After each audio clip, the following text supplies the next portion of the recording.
ഇതോടെ ജസ്റ്റ് ഒരു വീഡിയോ കാണിക്കുന്നതെന്ന് പറഞ്ഞു കഴിഞ്ഞാൽ രണ്ട് റാമിൻ്റെ കമ്പാരിസനാണ്. DDR3 റാം ഞാൻ യൂസ് ചെയ്യുന്ന ലാപ്ടോപ്പിലേക്ക് വേണ്ടി ജസ്റ്റ് വാങ്ങിച്ചതാണ്. റേറ്റ് കുറവ് കണ്ടപ്പോൾ ജസ്റ്റ് വാങ്ങിച്ചതാണ്. ഇതിപ്പോൾ പുതിയത് വാങ്ങിച്ചത് 8 GB ആണ്. നിങ്ങൾക്കിതിൽ കാണാൻ കഴിയും. 8 GB ആണ് പുതിയത് വാങ്ങിച്ചത്. ഇതെൻ്റെ ഇരിക്കുന്ന പഴയ റാമാണ്. ഓക്കെ, രണ്ടും സാംസങ്ങിൻ്റെ തന്നെയാണ് വാങ്ങിച്ചത്. അപ്പോൾ നിങ്ങൾക്കിതിൽ കാണാൻ പറ്റും ഇതിലുള്ള ഡിഫറൻസ്.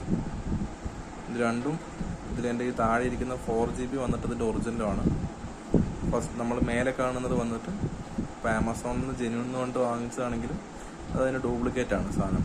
ഓക്കെ, അതെങ്ങനെയാണ് നമുക്ക് മനസ്സിലാകുമെന്ന് പറഞ്ഞു കഴിഞ്ഞാൽ ഒന്നാമത്തത് അതിൻ്റെ സാംസങ്ങിൻ്റെ എഴുതിയിരിക്കുന്നതിൻ്റെ ഡിഫറൻസ് അതാണ് മെയിൻ.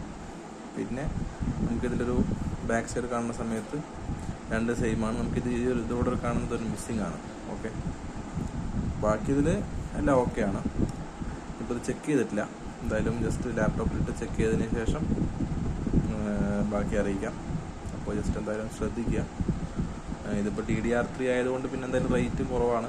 ഇതേ തന്നെയാണ് ഇപ്പോൾ DDR4ഉം DDR5 ഒക്കെ ഇപ്പോൾ ഇറങ്ങിയിട്ടുണ്ട്. അപ്പോൾ അതിൻ്റെ ഡിഫറൻസ് എന്ന് പറയുന്നത് ജസ്റ്റ് കാണാനെല്ലാം ഓക്കെയാണ്. പക്ഷേ ഇതിലുള്ള ഈ ഒരു ഡിഫറൻസ് സിസ്റ്റത്തിലിട്ടിട്ട് ഇത് ഏത് മേക്കറാണെന്ന് നമുക്ക് കാണാൻ കഴിയും.